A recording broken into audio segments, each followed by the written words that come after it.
할렐루야! 성광교회 성도님 여러분, 이번 특별 새벽기도 함께 말씀을 나누게 돼서 감사합니다.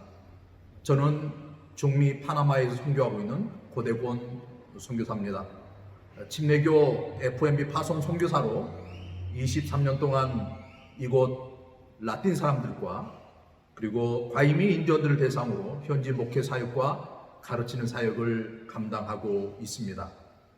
제가 사역하고 있는 이곳 복개 때는 파나마시티에서 자동차로 6, 7시간 떨어져 있는 해발 1000m 이상의 고산 지역입니다. 고산 지역이다 보니까 커피, 특별히 전 세계적으로 유명한 게이샤 커피로도 아주 유명합니다. 저희 교회 성도들이 늘 자부하는 커피는 과학입니다. 이번 특별 새벽기도 주제를 묵상하면서 저는 마태복음 9장 35절에서 10장 1절의 말씀을 토대로 해서 하나님의 쓰임받는 자가 어떻게 되어야 될지, 어떤 마음 자세와 또 어떤 삶을 살아야 될지 오늘 말씀을 통해서 함께 나누기를 원합니다. 오늘 본문 말씀은 예수님의 3가지 사역을 소개하고 있습니다. 가르치시며 천국 복음을 전파하시며 그리고 모든 병과 모든 약한 것을 고치시는 사역을 감당하고 계십니다. 그리고 12제자를 부르시고 그들에게 권능을 주시고 추수할 영혼들을 향해서 나가게 하십니다. 그러면 이 어려운, 지금 전 세계적으로 어려운 이 시기에 하나님의 쓰임받는 우리 성광교회 성도들과 또 이곳 파나마 사역지 성도들이 되기 위해서 어떻게 해야 될 것인가, 4가지로 말씀을 나누기로 원합니다. 첫 번째로는 영혼을 불쌍히 여기는 예수님의 마음을 갖는 것입니다. 오늘 본문 말씀의 36절은 이렇게 말씀하고 있습니다. 무리를 보시고 불쌍히 여기시니 이는 그들이 목자 없는 양같이 고생하며 기진함이라. 예수님의 첫 사역을 시작하면서 무리들을 바라볼 때에, 그 영혼들을 바라볼 때에 불쌍히 여기셨다라고 말씀하고 계십니다. 불쌍히 여기는 마음, 신약 성경에 4번에 걸쳐서 이 표현이 등장하고 있습니다. 스페인어로 꼼파시오, 동정, 연민, 도와주지 않고서는 견딜 수 없는 이 마음이 바로 예수님의 마음이었다라고 말씀하고 있습니다. 사실 제가 파나마 23년 전에 오기 전에는 머리색이 이렇게 하얗지가 않았습니다.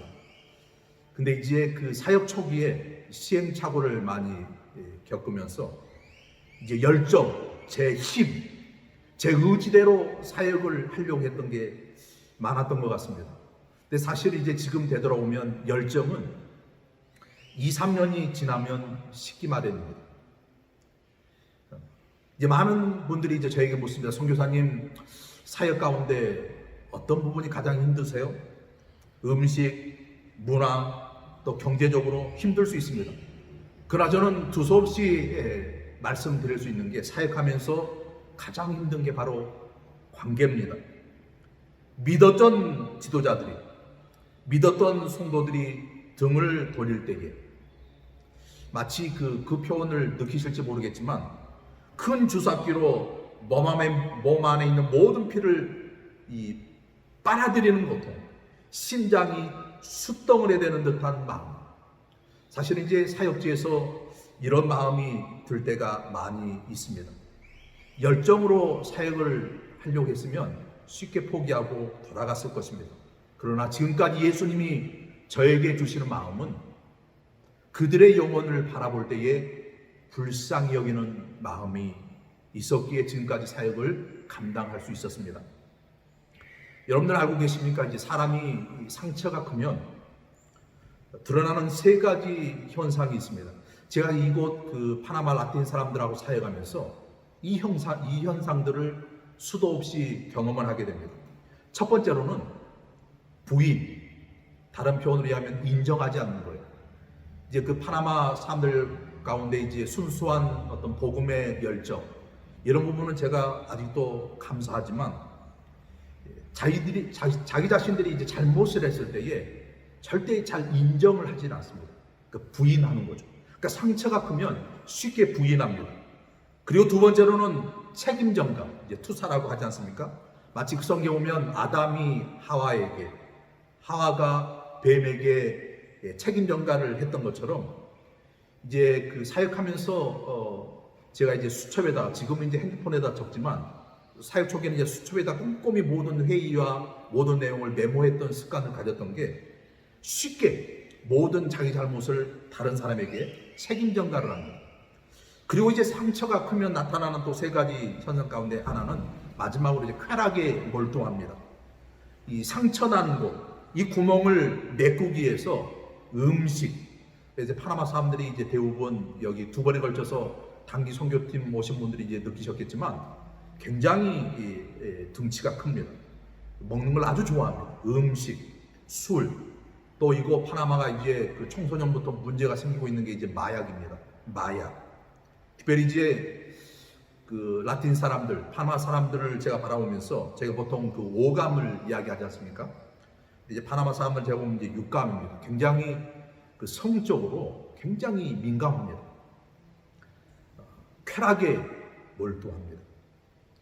하나님의 쓰임받는 목회자, 또 하나님의 쓰임받는 선교사, 그리고 성도들이 되기 위해서는 이 마음, 상처받은 영혼들, 이 영혼들을 바라볼 때에 예수님의 마음을 가져야 될 줄로 믿습니다. 두 번째로 이번 주제를 제가 보면서 하나님의 쓰임받는 자라고 제가 이제 제목을 잡았는데, 하나님의 쓰임받는 자가 되기 위해서 두 번째로 중요한 것은 하나님이 살아 계심을 경험하는 삶을 사는 것입니다. 이 새벽 아침에 여러분들에게 질문을 드리기를 원합니다. 하나님이 살아 계심을 믿으십니까? 매일마다 느끼고 살고 계십니까? 지금 우리가 살고 있는 세계는 눈에 보이지 않지만 두 세계가 존재합니다. 바로 하나님의 나라와 그리고 사단의 세계입니다. 그래서 이제 저희는 이렇게 표현합니다. 영적 전쟁이라고 이야기합니다. 에베소서 6장 12절 말씀에 보면 우리의 씨름은 혈과 육을 상대하는 것이 아니요 통치자들과 권세자들과 이 어둠의 세상 주관자들과 하늘에 있는 악의 영들을 상대합니다. 지금은 이제 복개대 지역에서 그 목회 사역, 가르치는 사역을 감당하고 있지만 이제 초기, 선교 초기에는 이제 그 산속에 있는 그 과이미 인디언들, 그리고 파나마 주위의 그 섬들에 살고 있는 꾸나 이제 인디언들, 이곳 선교 현장을 보기 위해서 선교 초기에는 많이 방문할 기회가 있었습니다. 그러니까 선교 초기에 하나님이 지속적으로 저에게 도전을 줬던 것은 하나님이 살아계심을 선교 현장에서 보게 하시고, 때로는 악한 영들과 싸우게 하시고, 그 경험을 통해서 하나님이 살아계심을 경험케 하셨습니다. 이사야서 41장 10절 말씀을 기억합니까? 저는 선교 초기부터 지금까지 이 말씀이 저에게 개인적으로 굉장히 많이 이제 도전을 주었습니다. 두려워 말라, 내가 너와 함께 함이라. 놀라지 말라, 나는 내 하나님이 됨이라. 내가 너를 굳세게 하리라. 참으로 너를 도와주리라. 참으로 나의 의로운 오른손으로 너를 붙들리라. 이제 송강교회 이제 성도님들도 마찬가지겠지만 이곳 사역 현장 가운데서 하나님이 매 순간 살아계셔서 나와 함께 하지 않는다는 것을 경험하지 못하면 결코 선교 사역을 감당할 수가 없습니다. 하나님의 쓰임받는 자, 바로 세 번째는 매 순간 감사하는 삶을 사는 것입니다. 이번 이제 몇 년이 지나고 많은 이들이 2020년을 기억하고 싶지 않을지도 모르겠습니다. 코비드19로 인해서 많은 사람들이 어려움을 당하고 있습니다. 이때 우리 믿는 사람들이 취해야 될 가장 기본적인 이 신앙의 자세는 작은 것에서부터 감사의 삶, 감사하는 삶을 사는 것입니다. 인생에 욕심이 많은 사람이 쉽게 드러나는 문제가 바로 감사가 없이 불평과 불만입니다. 민수기 14장 28절에 보면 불평하는 이스라엘 백성들 향해서 하나님은 이렇게 말씀하십니다. 너희 말이 내 귀에 들린 대로 내가 너희에게 행하리니. 우리의 말대로 행하시는 하나님. 우리가 불평, 불만, 원망만 하면 그 원망을 그대로 이루시는 하나님. 우리의 입술에서 감사의 언어가 나올 때 그 감사의 말대로 행하시는 하나님. 너희 말이 내 귀에 들린 대로 내가 너희에게 행하리라. 감사는 축복의 문을 여는 열쇠입니다. 감사는 축복의 통로입니다. 기억하십시오. 이 새벽 아침 감사는 아무리 어려운 이 시기에 축복의 문을 여는 열쇠가 될 줄로 믿습니다. 사람이 불평하면 감사가 없습니다. 예수님을 믿고 구원받는 성도의 특징은 감사하는 것입니다. 감사하지 않고 원망과 불평만 계속하고 부정적인 말, 시비 거는 말만 하면 그 사람은 하나님이 기뻐하시지 않습니다.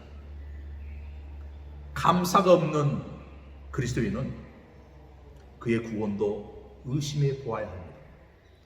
감사가 없으면 우리의 구원은 이제 그 하나님이 아시겠지만 감사가 없는 그리스도인들은 그의 구원도 의심해 보아야 합니다. 누가복음 6장 45절에 보면 선한 사람은 마음에 쌓은 선에서 선을 내고 악한 자는 그 쌓은 악에서 악을 내나니 이는 마음에 가득한 것을 입으로 말합니다. 야고보서 3장 11절에서 22절 말씀은 이렇게 말하고 있습니다. 샘이 한 구멍으로 어찌 단물과 쓴물을 내겠느냐. 내 형제들아 어찌 무화과 나무가 감난 열매를 포도나무가 무화과를 맺겠느냐. 이와 같이 짠물이 단물을 내지 못하느니라. 다른 사람을 알면 제가 이 사역하면서 그 성도들을 파악하고 이제 그 말씀을 가르칠 때에 제일 먼저 많이 하는 게 먼저 많이 듣습니다. 다른 사람을 알려면 그 사람의 말을 들어보면 알 수 있습니다. 쉽게 그 사람의 관심사가 이 말로 다 드러나기 때문입니다. 말을 들어보면 그 사람의 인격을 알 수가 있습니다. 그 사람이 돈에 관심이 많은지, 또 물질, 또 자동차, 집, 어느 부분에 관심이 많이 있는지, 신앙에 관심이 있는지 없는지 바로 말을 들어보면 그 사람을 알 수가 있습니다. 저는 이제 성도들에게 아주 강조하는 게 바로 이 부분입니다.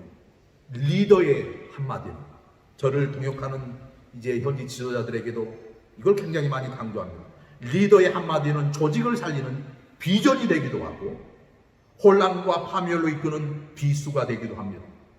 조직을 살리는 리더의 언어는 사람의 가슴을 울리는 성과를 이끌어내며 세상을 움직입니다. 바로 우리의 말, 우리 믿음의 성도들의 말, 감사의 말을 하는지 불평과 원망의 말을 하는지, 자기가 얼마나 축복받은 사람인가 세워보지 않는 그리스도인들은 하나님 앞에 쓰임받을 수가 없습니다. 우리는 축복을 세워보아야 합니다. 23년 전 이곳 파나마로 오면서 이제 지금도 이제 아내하고 가끔씩 이야기하는 게 이제 저희가 이제 때로는 힘들고 어렵고 할 때 늘 이제 그 23년 전을 많이 되돌아오면서 이야기를 합니다. 힘들 때마다 우리가 이곳 파나마에 어떻게 왔는지, 23년 전 이제 이민 가방 6개를 들고 이곳 사역지로 왔는데 지금 하나님이 어떻게 사역지 가운데 가정적으로 축복을 해주셨는지 감사를 세워보는 것입니다. 여러분 기억하십니까? 찬송 429장은 이렇게 찬양합니다. 우리 찬양 새벽 아침에 이제 목소리가 나올지 모르시겠지만 같이 한번 찬양을 할까요? 예. 세상 모든 풍파 너를 흔들어 약한 마음 낙심하게 될 때에 내려주신 주의 복을 세여라. 주의 크신 복을 내가 알리라. 받은 복을 세여 보아라. 크신 복을 내가 알리라. 받은 복을 세어보아라. 주의 크신 복을 내가 알리라. 운동에서 프로와 아마추어의 차이점이 여러분 무엇인지 아십니까? 가장 기본이 되는 구보와 띠입니다. 프로는 여러분들 아시죠? 언제나 합니다. 비가 오나 눈이 오나 바람이 부나. 그러나 아마추어는 기분 내키면 합니다. 비가 오고 추우면 운동을 쉬고, 또 배를 만져볼 때마다 배가 이제 나오는 것을 보게 되면 내가 이제 운동을 해야 되겠구나. 구보와 또 띠임을 해야 되겠구나. 우리의 믿음 생활에도 마찬가지입니다. 아마추어 미성숙한 그리스도인들은 변덕이 심할지라도 진정한 믿음의 신앙의 프로는 좋을 때나 기쁠 때만 감사하는 것이 아니라 어려움과 풍파가 닥치고 힘들 때도 감사하는 것입니다. 지금 이번 코비드19로 인해서 아직도 저희 사역지는 3개월 넘게 교회에서 모임을 갖지 못하고 있습니다. 인터넷으로 때로는 이제 그 줌 프로그램을 통해서 성도들과 이제 금요 기도회도 하게 되는데, 사실 이걸 기억해야 됩니다. 어떠한 어려움과 풍파와 함께 모여서 예배를 드리지 못하는 환경이 있을지라도 감사하는 것입니다. 저희가 방금 찬양한 찬양처럼 받은 복을 세워보면서 하나님이 어떻게 이끄시고 또 지금 저희가 믿음의 생활을 하고 있는지 받은 복을 세우면서 감사하면 우리가 주의 크신 복을 알게 된다는 것입니다.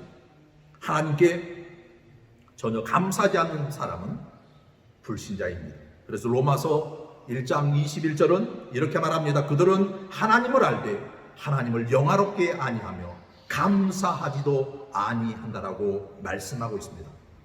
예수 그리스도가 전부였던 설교의 황태자, 영국의 찰스 스펄전 목사님을 기억하십니까? 이 찰스 스펄전 목사님은 감사에 대해서 이렇게 말하고 있습니다.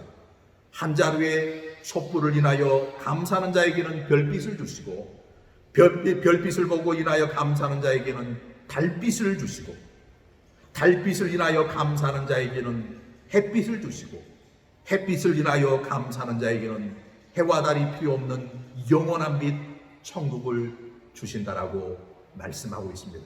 감사는 또 다른 축복과 기적을 가져올 줄로 믿습니다. 하나님의 쓰임 받는 자, 마지막 네 번째입니다. 믿음의 그릇, 우리의 영적인 그릇을 통해서 깨끗한 삶을 사는 것입니다. 주님이 오시는 그날까지 깨끗한 삶을 살아야 될 줄로 믿습니다. 디모데후서 2장 21절은 이렇게 말합니다. 주님이 쓰시기에 합당한 그릇이 무엇이냐? 정결하고 깨끗한 그릇이라고 말하고 있습니다. 이곳 성도들에게 사역 초기부터 제가 강조하는 그 단어가 꼬람데오입니다. 라틴어 중에서 꼬람데오, 두 단어의 그 합성어지 않습니까?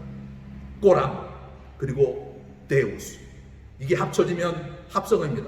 하나님 앞에서, 바로 신전 의식입니다. 사무엘상 2장 30절에 오면 하나님 나 여호와가 말하노라, 나를 존중히 여기는 자를 내가 존중히 여기고 나를 멸시하는 자를 내가 경멸하리라. 사역지가 작든 크든 또 어느 곳에서 저희가 믿음의 생활을 하든 우리의 삶 가운데서 매 순간 하나님을 존중히 여기는 이 마음 자세를 가지면 하나님이 또한 저희를 존중히 여겨주실 줄로 믿습니다.